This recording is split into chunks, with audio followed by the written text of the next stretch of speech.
সূরা ইখলাস কখন পাঠ করলে সাথে সাথে ফলাফল পাবেন? ভালো করে বুঝেন। সূরা ইখলাস হচ্ছে পবিত্র কোরআনুল কারীমের ভিতরে ছোট সূরাদের ভিতরে অন্যতম একটি সূরা। তবে ফজিলতের দিক থেকে সূরা ইখলাস হচ্ছে গুরুত্বপূর্ণ ফজিলত, এবং এই সূরাটা এমন একটা সময় আল্লাহ পাক রব্বুল আলামিন নাজিল করে দিয়েছেন যখন আল্লাহ রাসূল সাল্লাল্লাহু আলাইহি ওয়াসাল্লাম দ্বীনের প্রচার করতে লাগলেন।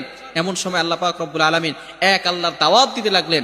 তখন কাফেররা আল্লাহ রাসূল সাল্লাল্লাহু আলাইহি সাল্লামকে কোশ্চেন করলো যে, মুহাম্মদ, তুমি তো এক আল্লাহর দাওয়াত দাও, আমরা তো কোটি কোটি দেবতার পূজা করি, তারা আমাদের সমস্যার সমাধান করতে পারে না। তুমি যে আল্লাহর দাওয়াত দাও সেই আল্লাহ কয়জন এবং সেই আল্লাহর সন্তান আছে কিনা? সাথে সাথে আল্লাহ পাক রব্বুল আলামিন এই কাফেরদের প্রশ্নের উত্তরে আল্লাহ রাসূল সাল্লাল্লাহু আলাইহি সাল্লামের কাছে এই সূরাটি নাজিল করলেন, কুল হুয়াল্লাহু আহাদ আল্লাহুস সামাদ লাম ইয়ালিদ ওয়া লাম ইউলাদ ওয়া লাম ইয়াকুল লাহু কুফুয়ান আহাদ। আল্লাহ পাক রব্বুল আলামিন এক, অদ্বিতীয়, এবং